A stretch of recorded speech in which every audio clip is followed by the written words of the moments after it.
But I said, if you gave me Mahomes, if you gave me Lamar Jackson with his great legs and Mahomes' great arm, or you gave me Baker Mayfield, who would I want? I would want Baker Mayfield, and the reason why is because Baker Mayfield. I really think that now this is the worst case scenario for the San Francisco 49ers, is that they're going to have to cut ties with Jimmy Garoppolo if I were them. What? Oh my God! Wow, man! In any event, Kyle Gibson is definitely my NL Cy Young Award winner. Rock on, Gibson. And even no way! Oh my God!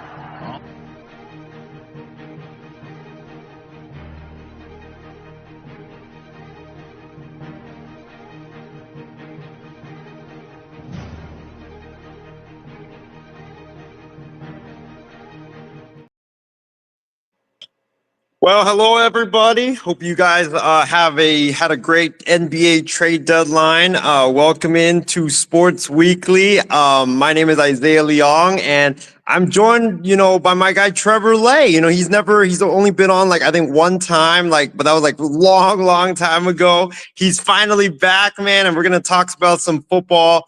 With the Super Bowl going on, as well as some NBA, because I know he's a Warriors fan, and the Warriors made a big move yesterday. But before we get into that, Trevor, how are you doing today, my man?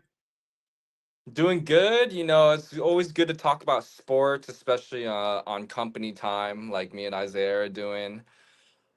Big day, big week, big trade news, and then of course Super Bowl coming up next week, right? So it'll be pretty exciting to talk about all the rumors going on, and especially maybe talk about that press conference I think they had recently with all the media calling out all the Chiefs players about how the refs are on their side. I don't know if you've seen any of those interviews, but they kind of ask somewhat disrespectful questions to them, so I'm kind of excited to talk about that.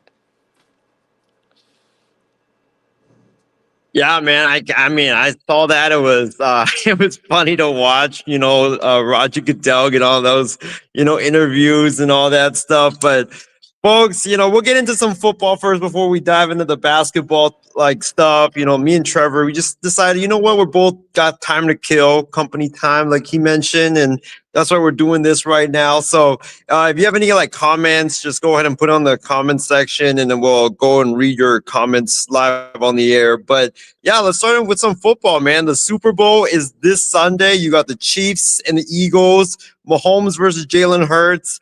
Trevor, I kind of described this when this matchup was set. I was like, man, this is Satan's Super Bowl, because I was like, I don't care who wins this game, because the Niners hate both teams. We're both Niner fans. We hate both teams, especially what happened in Philly a couple of years ago when Brock Purdy got hurt. And then we hate the Chiefs because they keep beating our asses in the Super Bowl, every time we play them. So it's I don't care who wins. I really don't. But what's your take on this Super Bowl, and who do you think's going to win this game? I mean, I care who wins. I mean, I don't want the Chiefs to get that 3P. We all know they're just a bunch of cheaters. I mean, they're not actively cheating. I mean, I get it. The move, Travis Kelce, he knows why Taylor Swift is such an important asset to the Chiefs.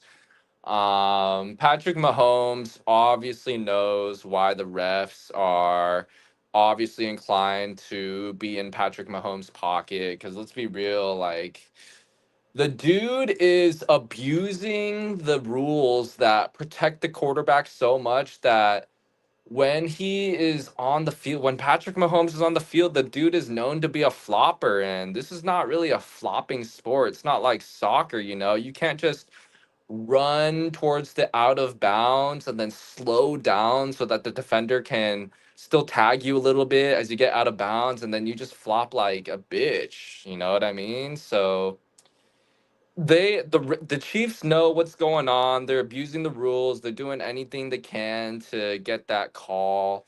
Even Travis Kelce, he's gonna get that phantom 15-yard roughing the passer call. I mean, they all know there's money to be made because Tom Brady has left, and now they need the new golden child. So of course it's got to be Chiefs and Patrick Mahomes and Travis Kelce. You know what I mean? So it's all written in stone. I think I'm gonna put a big bet on the Chiefs to make myself feel better that they're gonna win. Because if they're gonna win, at least I'm gonna get paid. So that's what I think is what's gonna happen as far as what's gonna happen. What is it next Sunday? Probably, right? This Sunday, actually, Oh, this this upcoming Sunday, Sunday. this Sunday. So everybody knows what's gonna happen. It'll honestly take a miracle for Jalen Hurts and Saquon Barkley to pull out this win. I mean, you gotta win super convincingly. If you leave it up to the refs and it's a close game, we all know what's gonna happen. So excited to see the game. Um, I'd love to see Saquon Barkley get his first ring. I mean, he's a super chill dude. He's letting his other teammates eat, when even when he's chasing records and stuff like that. So I'd like to see Saquon Barkley, get a ring. But I don't know if it's gonna happen because I gotta throw some shade at Jalen Hurts' way. I think he's not that good of a quarterback. I mean, he gets called out by his own receiver this season. I think what's his name? AJ AJ Brown. Brown. Yep, AJ yep. Brown been talking about how he's depressed a couple years ago, and now he's talking about Jalen Hurts not that guy, basically. So, Jalen Hurts, he's got strong legs, but I don't know if he can throw that football well, and I think he holds onto the ball too long. I mean, the dude gets sacked all the time. Can't find that check down, can't go through his progression and his reads as fast as Brock Purdy. So I don't know. I think Jalen Hurts is just in a lucky position. So I'm not too confident on the Eagles, but we're looking for Saquon Barkley to save them. Yeah, bro, I think you brought up a good point. That's why I think, like, even though I hate this Super Bowl because I don't want both teams to win, but I think that's why the Chiefs are going to win because I don't trust Jalen Hurts to throw the ball down the field. I mean, bro, you and I both watch these playoff games. Like, he just holds onto the ball too long. And then when he has open receivers and he sees them, he either underthrows it or he overthrows it, and the ball just flutters. Like, it's crazy. Like, I've never seen a quarterback, like, get away with so many like bad throws in my lifetime watching the game. Like if they hadn't had Saquon, dude, the Philadelphia Eagles would be like a 9-loss team. Like this team is like the quarterback's just not good. Like that's why it sucked that when Brock Purdy hurt his elbow in that NFC Championship game. It sucked because Yeah. I thought we were gonna not only win, I thought we were gonna kill Philly in that game. But yeah, man, I think that it's gonna come down to Jalen. Because Mahomes, Mahomes is gonna be Mahomes, and then the Nah, we Chiefs, don't know Kelsey's gonna be that, dude. He's Kelsey. played That's garbage in true. most Super Bowls. The That's first true. one, what was it called? The first one against the Niners, he got outplayed. I feel like almost He damn near did. by Jimmy G. Played a bad game. The second one against Brady, I mean, yeah, his offensive line was all fucked up, but the dude didn't play a good game either. The third one, he honestly played trash in the beginning, and Travis Kelsey admitted to running some made up route, and then Patrick Mahomes, I thought I saw him throw a horrible interception, and then he gets bailed out by the Niners not apparently knowing the overtime rules. Yep. And our offensive line, whatever guy that got subbed in, he missed his assignment, didn't block the right dude, and we couldn't throw that ball to a wide open Brandon Ayuk to seal the game. And I think the last 2 minutes of the fourth quarter or something like that. So the dude is lucky. I haven't seen him play a great Super Bowl. So I don't know if you necessarily have to outplay Mahomes, but Mahomes does figure out a way to play like dog shit in the Super Bowl, at least in the beginning, and still come out with the win. Yeah, but I think also Vic Fangio, dude, our Niners former DC, bro, like he's gonna keep Mahomes in check. 'Cause he's done it throughout his career. Mahomes has struggled, I think, like against Vic Fangio's defenses in his career. So if Fangio's defenses can keep him in check, and then like they can run the ball because I don't think that Chiefs run defense is any good. Like I've seen them before. Like I don't know why the Bills stopped running the ball in that AFC Championship. It made no sense whatsoever. But I'm scared, man. If it's a close game, like Mahomes is gonna do something, or the refs are gonna do something, and they're gonna give Kansas City the win. Like that's gonna happen. That's always happens. And man, it just freaking sucks, man. Not only we know it's gonna happen, but the media knows it's gonna happen. That's why the Super Bowl press conference went so badly for the Chiefs. I mean, they're just calling out Travis Kelsey. I think they asked Travis Kelsey, who do you love more, Taylor Swift or 15-yard phantom roughing the passer calls? And he couldn't even answer it like a man. He just said, oh, next question, and then moved on. And then at the end of the press conference, he had the opportunity to ask the media a question, and the dude was so fed up. He just went up to the media and he was like, why are you guys playing into this narrative that we're cheating and having the refs in our pocket? Like, you guys know that ain't true, or some shit like that. And it just comes across as so weak, bro. You can tell they got caught and they're kind of embarrassed about it. Because why would Oh, Mahomes flop like a bitch, bro? This ain't soccer, bro. If you know the refs are if you think the refs are neutral and like not playing a particular side, you're not gonna flop like a bitch like that. Let's be real. You know what play I'm talking about, right? yeah, the Texans won. That was Yeah. absolutely atrocious. How are you gonna say? How are you gonna say? Oh, the refs just try to do the best they can, and then you're gonna flop like a bitch and try to play the refs like that? Yeah, I know, man. That's just, and that's why I'm scared. Like, late in the game, if it's a close game, it's going to come down to one of those calls, like it did in the first Super Bowl, the Eagles and Chiefs played, where, I mean, Mahomes gets lucky. I think it was like third down. He throws a pass like incomplete, and then they bail him out with like a BS holding penalty. And that's how the Chiefs got into field goal range and won that game. It was just absolutely bullshit. But bro, if you had to give me a prediction, Chiefs, Eagles, what's the score? Who you taking, man? I'm putting you on the spot here. Ooh. Chiefs defense, run defense, like you said, not that good. And, Eagles and Saquon Barkley, they got one of the best running games in a while. I mean, we're looking at a kind of historic season for a running back in Saquon Barkley. So I'm thinking the Chiefs are going to get ran over. Hmm.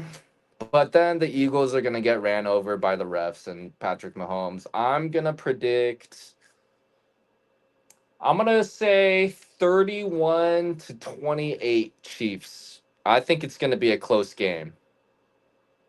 All right, bro. Hey, for me, I don't know, man, because like you said, like I think if it comes down to a close game, Mahomes is gonna get all the calls. Like that's just how life is. That's just how it is. But I don't know how the Eagles are. I mean, the Chiefs are gonna stop Saquon because I mean James Cook was running all over them, and Saquon is like 1,000 times better back than James Cook is.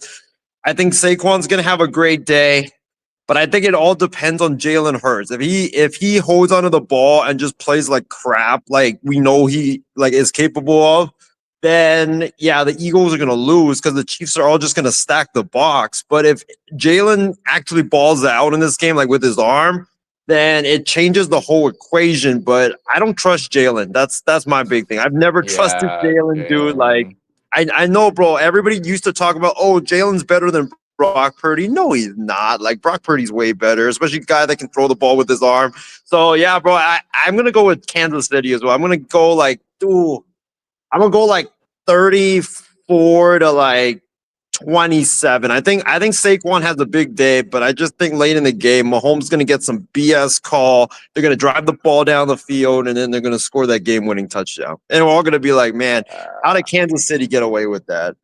I do think Jalen Hurts is going to be the biggest X factor because we know Saquon is obviously going to be a star. I think the key to success for the Eagles and specifically Jalen Hurts is on those key third downs, maybe third down and short or third down and long. He hits those check downs at least instead of just holding onto the ball, trying to find some sort of big play. I mean, hopefully he gets like a few yards so that he can get into 4th and 1 territory or 4th and inches so they can get that push action going to move the chain. So I think, if Jalen Hurts is smart enough to get to play that 4th and 1 game, try to at least get to 4th and 1. I think they have a good chance at winning, but if Jalen Hurts is just gonna hold on to that ball and take huge sacks to get out of field goal range, it's definitely over for Jalen Hurts. Well, bro, I think also another X factor is Nick Sirianni, the coach, because he's known to do some dumb stuff. Like, bro, like I still remember that first game of the year where the Eagles were about to beat the Falcons, and it was like 3rd and 1, I think. Instead of running the ball, they decided to throw a pass to Saquon, and he freaking drops it, and they lose the game because the Falcons end up like score or they kicked a field goal to make it like a 6-point game, and then the Falcons drove all the way down the field to score. And then you remember the Rams game where like it was like 2nd down and 5, I think, late in the game, 2nd and 5, and they're Yeah. killing the Rams with a run. And Sirianni calls a freaking pass play when the Rams had like 1 or 2 timeouts left, and then literally, or he had 1 timeout left. Sirianni calls a pass play, and Jalen Hurts gets sacked or he trips and gets sacked for like 13 yards, and the Rams nearly won the game because of that. So. Bro, like I think Sirianni's gonna do some dumb shit. Like I really think he's gonna do some like timeout, bad clock management, bad play call. Like, because you can always count on him to do something. Like against the Niners, like when we beat him like so bad, he was doing some dumb shit like that. That I think like last year. So that's the one X factor I'm worried about or 2 X factors: Jalen and Sirianni. If Sirianni like. I could see Sirianni costing them the game, and I could see Jalen costing them the game as well. Oh, you're talking about that game last year, maybe when the Eagles were like 10-0 or something, and the Niners were like Yeah. lost 1 game at that point.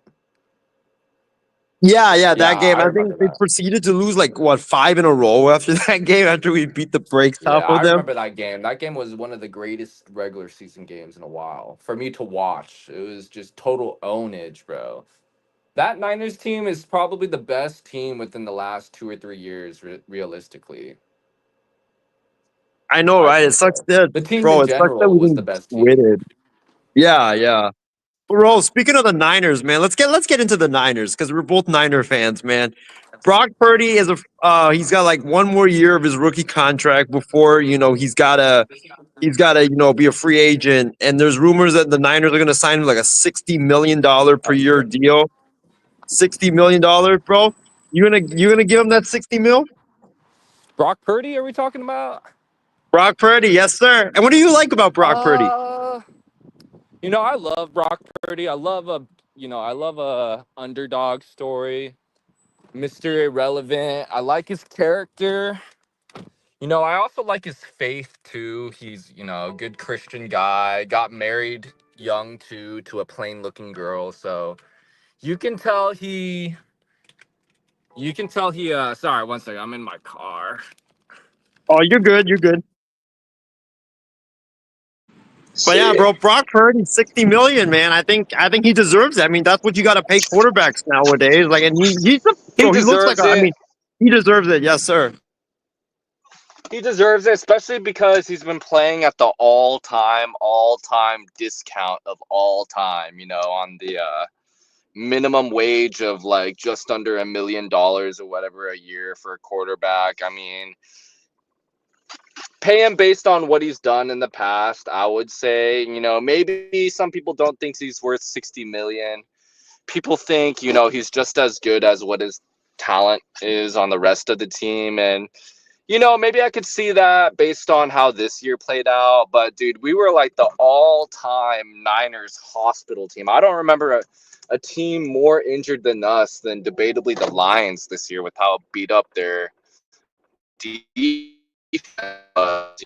You know what I mean? So it's hard to say, but Brock had a really, really bad, injured, fucked up team. I don't remember the last time a team has lost that many stars. You know what I mean? So is he worth 60 mil? I don't know. As a Niners fan, I'd love to see him take some sort of discount to keep better talent around him. I'd love to see him take the Brady route, but he's never really gotten paid before in the past. I know he was making $1 million a year, but that's kind of chump change for NFL. If he could take like reasonably 45 to 55 million a year, I'd be really excited with what's to come for next season. But honestly, the fact that they haven't come to an agreement yet makes me kind of believe like he's shooting for 55, 60 mil a year, which is Not going to be ideal for me as a Niners fan, just because of there's less to go around for others. What do you think? I think that I think like his arm, he's very clutch and he's very poised and he's like, he doesn't panic, which is like what you want in a franchise quarterback. I'm worried about his arm, dude, because like he Yeah. doesn't really already have a good arm. Like he doesn't have a strong arm to begin with, and now he's got how many elbow injuries? It's like he had that elbow in the NFC Championship, and then to end the year, he got injured because someone hit him in the elbow, and then he felt like a really bad, like, stinging sensation in his elbow. Like, so I don't know, man. I'm worried about that elbow. I'm worried that it's gonna be like not gonna hold up. That's the Oh, I biggest didn't even worry know with me about with him. that. Yeah, I think he got Yeah, I hurt didn't even against know the about that. Lions. Yeah, dude, that's Oh, why it yeah, I worries wasn't me, watching that bro. game because it was all over. Fuck. I know about the UCL tear in the Eagles game, NFC, but surprised to find out he has another elbow thing. It's on his throwing arm, obviously, right? Yeah, it's the right arm. Ooh, I mean, maybe that Ooh. might be a good negotiation tactic for the Niners to give him 55 mil or less, but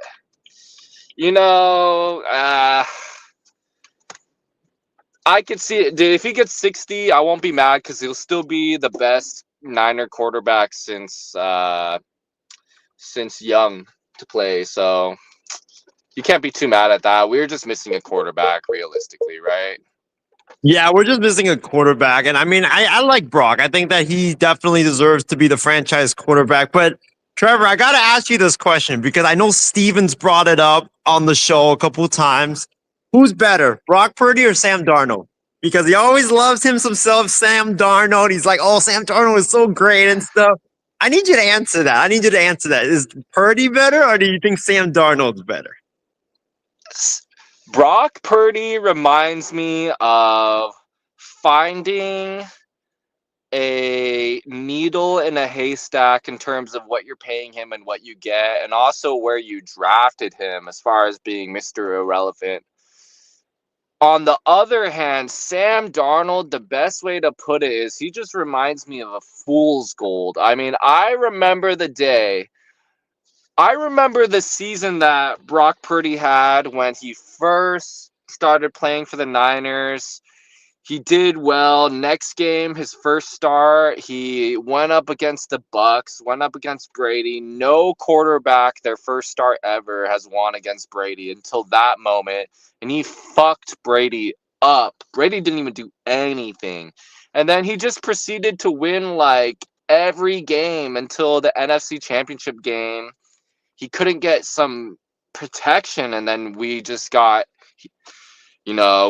screwed on that game. Freak accident, honestly. When you get hit in the arm like that at the perfect moment, right as you're throwing that ball, and the defender hits your arm, and then you tear that UCL. I mean, that was just sad.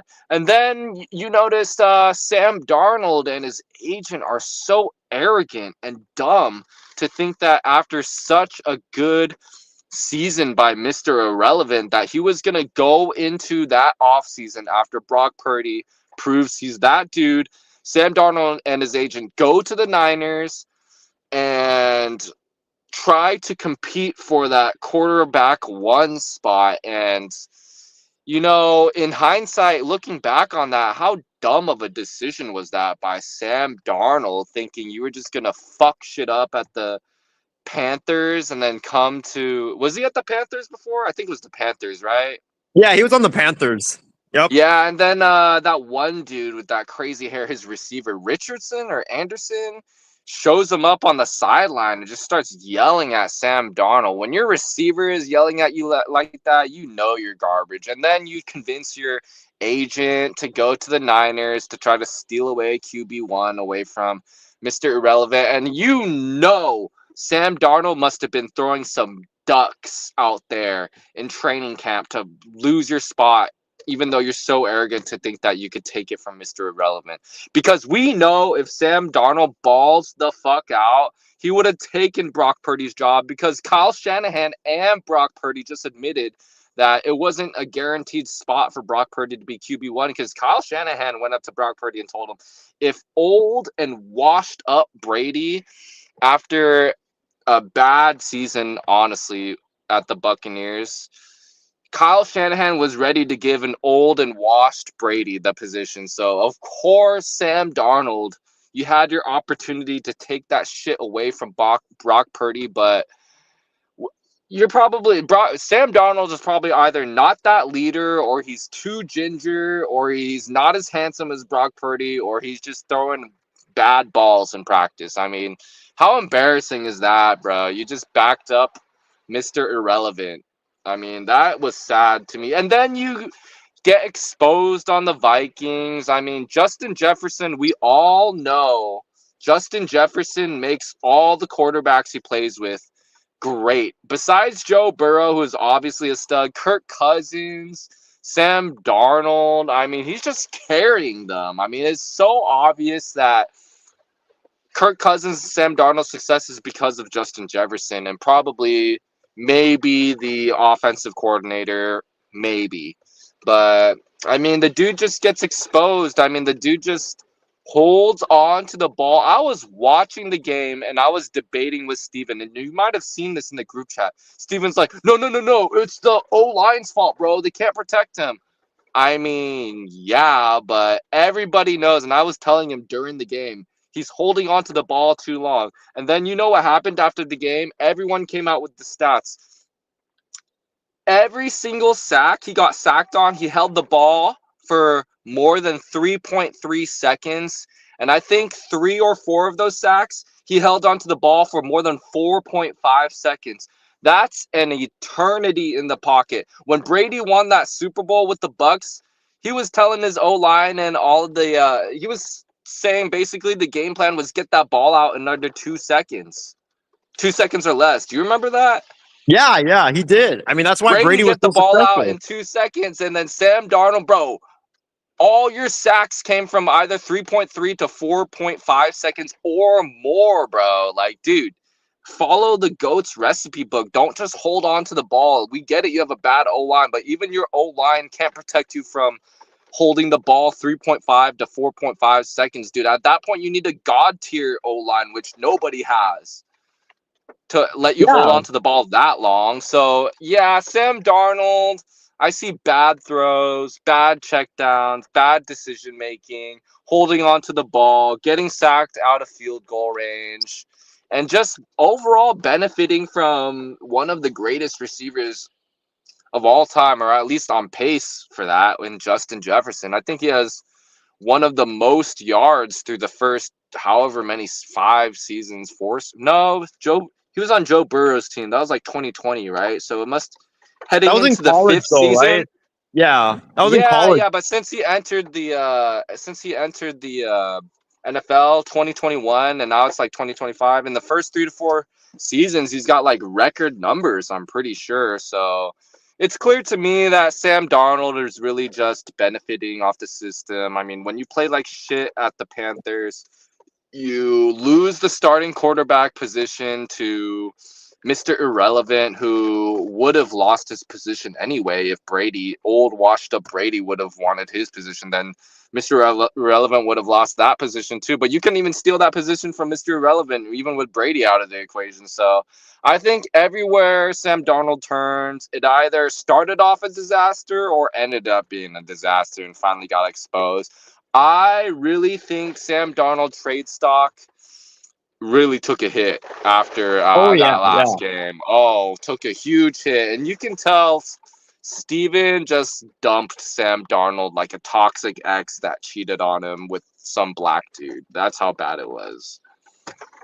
Bro, no, I agree with you, bro. Like, and I'm not surprised the Vikings lost, because here's the thing. Sam Darnold is a perfect representation of the Vikings, because the thing with the Vikings is when they have a big game, when they have a big moment, when they have like some big situation, bro, they always choke. They always gonna choke. That's how they are. They're like what Stephen A. Smith describes the Dallas Cowboys. Like, I call them there's a black cat running around that franchise. There's always something unlucky or something like just flukish or just choke job done by the Vikings. And that's what happened with Sam Darnold. Look at the big games that he played, like against Detroit, against some of the other like big time teams where he had to perform. He ended up choking. But against teams that like, you know, you were like, oh yeah, it's an easy win. He ends up like, you know, doing very well. So I'm not surprised that he choked. Yeah, and I actually think the one thing Sam Darnold actually has over his quarterbacks is he might be the ugliest quarterback in the league. I think so.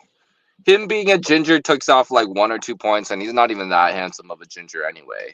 I think Andy Dalton might be a better looking ginger than Sam Darnold. So I don't know. He just doesn't have a lot of things going for him, I feel like. And, you know, I do feel bad for Steven, you know. His team is the Vikings, and, you know, you fell in love with Kirk, then you fell in love with Sam. But I think one day you got to wake up and realize maybe you should just fall in love with Justin Jefferson. And he never has anything to say about Justin Jefferson. And I don't get it, because at this point, Justin Jefferson made the Vikings, in my opinion. All right, bro. Hey, I got a couple more minutes before I got to run and go back to work. But let's get into the NBA, bro. I know you're a Warriors fan. You guys got Jimmy Butler. You know, Curry got his co-star, man, to come and save the dynasty, man. What do you think about the Jimmy Butler trade? I know, like, you guys wanted Kevin Durant, but then KD was like, nah, I don't want to go back to Golden State. So you traded Wiggins. You traded Dennis Schroeder. You traded Kyle Anderson, you traded, I think, 1 first-round pick, but it's like 2026, I think. And then you traded this guy named Lindy Waters, who I think is a bench player, to the Miami Heat. Bro, let me tell you, I think the Warriors fleeced the Miami Heat. This is like one of the greatest, like, robberies we've seen. You didn't even give up anybody. Like Jimmy Butler, you got him, who's a big time player. Wiggins is like okay, but he's been inconsistent. And then you traded away like Schroeder, but Schroeder's like getting, like we talked about earlier, he gets passed around everywhere, bro. Like I think he's on his like 8th team in 3 years or something like that. And then yeah, this Walters guy, like honestly, no disrespect, I've never heard of him before, so he's probably not that good. And then like Kyle Anderson is like, okay, he's on like a 1-year deal. Like, I can't believe Miami didn't get Pods, Kuminga, or Moody, or even Draymond. Like, I thought if it was a rental, like fine, okay, that's a decent package. But Jimmy signed an extension for like 2 years. So he's under contract for like this year and then the next 2 years. Like, how do you not get Pods? How do you not get Kuminga? How do you not get Moody? Like that just doesn't. Or like you at least get one of them. Like you don't. That doesn't make any sense. Like I think the Golden State fleeced Miami, bro. Like what do you think about that deal? I'm kind of curious as to why you. Well, you know, if you pay attention to the rest of the world, they're kind of saying the exact opposite of you. They're thinking Miami fleeced Golden State. I don't know if you're aware of that. Oh no, yeah, I see the media, but I look at Golden State's like what they gave up. It's like Kyle Anderson is like okay, he's not bad, but he's not like the best. I think what's going on is a lot of people are putting a lot of like stock on Wiggins. Like I've never really been like the biggest Wiggins fan. I think he's been like very up and down. Like he's a good player, but I would rather take Jimmy Butler over Wiggins. Like I think he's like way better than Wiggins. And then like you didn't give up like, and you still have that young core. You didn't give up Kuminga. You didn't give up Pods. Like you didn't give up any of those guys. Like you're basically getting Jimmy Butler for like pennies, basically. Like Schroeder wasn't that good with the Warriors anyways. The draft pick is gonna mean nothing because I think Golden State's gonna be competitive. Like you got Butler to pair with Curry, and you got him a co-star to make the Warriors like playoff contenders and maybe even title contention for the next like several years. I don't know about several years, maybe this year and maybe next year. We'll see how it plays out. If anything, the trades motivated me to start watching the games a little bit harder. We'll see what happens. I think one of the danger points that could happen is potentially Jimmy Butler clashing heads with Draymond. So Oh yeah. it's one of those trades. You really got to see how it plays out. Nothing is set in stone as far as who won the trade, who lost the trade until this season is over. So, I mean, if it gets the Warriors if it gets them deep into the playoffs, I think it'll be a successful trade. If not, I think it's basically game over probably for the Warriors. Love to see Steph get his 5th ring. Not quite sure how it's going to happen, but to address the Kevin Durant situation, he doesn't want to go back to the Warriors. He knows the Bay is never going to love him like Steph. He knows if you're trying to outdo Steph and outdo his legacy, you have to win a chip without him. If you win a chip with him, Steph is always just going to be above you, right? Especially you can't go back to the Warriors after Draymond said we won before you and after you. Oh yeah, that was a slap in the face. I mean, Draymond is basically, I think he's ruined the chance probably for Kevin Durant to come back. I mean, they said they can win without him, so I can't see Kevin wanted to come back, Well, but Phoenix is also in deep shit too, because I mean, Durant was reportedly blindsided by the rumors of trades, and he felt betrayed. Then they had like a really awkward shoot around where like everybody was just hella awkward with each other. Like, bro, if Phoenix, and then they don't have any assets too. Like they traded away everybody for like an old ass Bradley Beal, who's so washed, so injured, can't stay on the court. Bro, like Phoenix, if they lose in the first round this year or they don't even make the playoffs, like I think Phoenix is gonna blow it up. Like I think Durant's gonna be gone. I think Devin Booker, like I don't know how much patience he has for that garbage. Because bro, you're gonna be stuck on a franchise with like literally no future, no picks, no nothing. You're gonna be screwed for like the rest of your career. So I think that's a team to watch. But bro, one last one. How about Lakers, man? How about Luka? Luka's coming to LA. AD's going to Dallas, man. Like, I still can't believe it, bro. I feel like I'm living in a dream right now. But what's your thoughts on that deal? Maybe it's true what the Mavs said. Maybe it is a conditioning issue with Luka. I mean, there was a viral clip of the VP taking a beer out of Luka's hands after I think maybe it was like a big playoff win. I don't know necessarily when that happened. I don't know if you saw that video, but some black dude in suit took out Luka's beer from his hand. So the dude's got a drinking problem GM, for sure. Bro. That was the assistant GM. Yeah, okay, assistant GM. Someone said it was the VP, maybe it's the assistant GM, but yeah, taking a man's beer out of his hand, that's a big no-no, I feel like, especially when you're a superstar like Luka. I would say Luka's probably thinking about fucking up that franchise the moment that happened. I mean, the dude's like Eastern European. They're fucking alcoholics. I mean, that's just how they live life. Let the man have a beer. The guy's destined to be out of shape his whole life. I mean, he's not going to be swole. He's always just going to be weirdly, like, fat a little bit, but somewhat in shape. But he needs that strength. He needs that pounds on him to get his strength because he loves backing down smaller players. You know what I mean? So, I mean, I could see Luka playing with the vengeance. I think he's going to probably drop 50 points when he returns to the Mavs. He's for sure out on a vengeance. I wouldn't be surprised if the Lakers got a chip this year either too. Wouldn't actually be too mad about it if the Warriors don't end up winning, but the Lakers do. I mean, we'll see how it plays out. I mean, clearly a monumental trade in the history of the NBA. I think it's the first time they were saying 2 all NBA players were getting traded for each other. So who knows who made the final decision on that. I mean, Mark Cuban said he didn't even sign off on that too either. He wasn't aware. So, and he was the guy that said he would sooner divorce his wife than leave Luka. So I don't know who really has all the power at the Mavs organization. I thought it kind of used to be Mark Cuban. I mean, he still has like some stake in the Mavs, but man, that was a crazy power play. I mean, Rob Pelinka, is a monster for getting that done. I mean, I heard that guy's a snake, but maybe he's a good snake. I mean, pushed Magic out of the door, but then got Luka. I mean, man, Rob Got Pelinka, AD I do too? not know. Yeah, so I don't know. I think there's something going on with Rob Pelinka. I'm starting to question how much power that dude has. Managed to push AD out, get Luka, and pushed Magic out. I don't know. Is Rob Pelinka really running this? Is Jeannie Buss even doing anything? I don't know.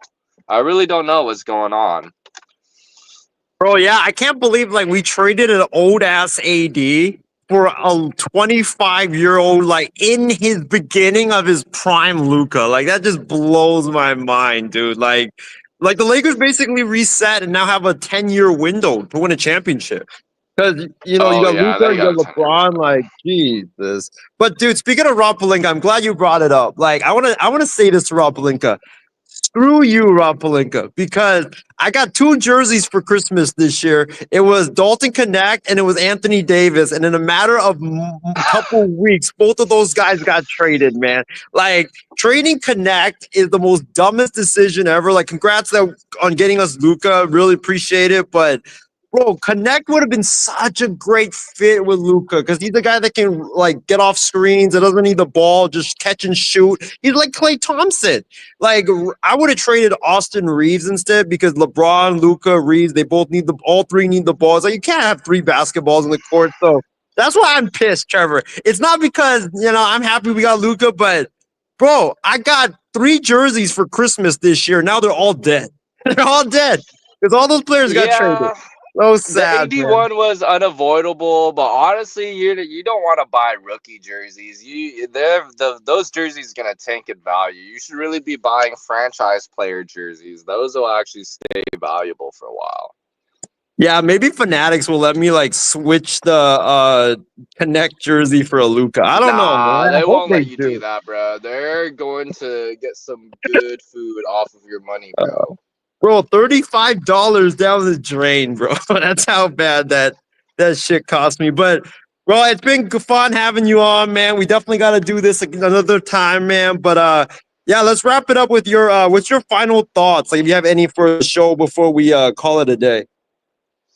Yeah, my final thoughts is clearly the NFL is rigged, but it doesn't take away my enjoyment from the game. I just wish they would rig it for the Niners. I mean, because Kansas City, they're not really a big market team before the Chiefs got there. No one really likes them. I mean, why not give SF that benefit of the doubt? Why not give them a call? I mean, Niners got a huge fan base, even in Mexico, like, they love the Niners in Mexico too. So I don't know. I think if they're gonna rig shit, might as well do it for the Niners. We're tired of Patrick Mahomes, Kermit the Frog sounding ass. I mean, it's just his wife is annoying. His brother's gay. I don't get it, bro. I really don't get it how they set all this up. All right, man. Hey, Trevor, appreciate you for coming on, man. Really, it was fun, bro. We got to do it again for sure. All right, pleasure. Thanks for having me on, Isaiah. Peace out. We'll talk again. We'll get this thing going on again. You have a good rest of your day. Take care, guys. All right, yeah. Have a good one, everybody. Stay safe and stay healthy, and we'll see you again soon. All right. Peace out. Bye. But I said, if you gave me Mahomes, if you gave me Lamar Jackson with his great legs and Mahomes' great arm, or you gave me Baker Mayfield, who would I want? I would want Baker Mayfield, and the reason why is because Baker Mayfield. I really think that now this is the worst case scenario for the San Francisco 49ers is that they're going to have to cut ties with Jimmy Garoppolo if I were them. What? Oh my God! Wow, man! In any event, Kyle Gibson is definitely my NL Cy Young Award winner. Rock on, Gibson. And even no way!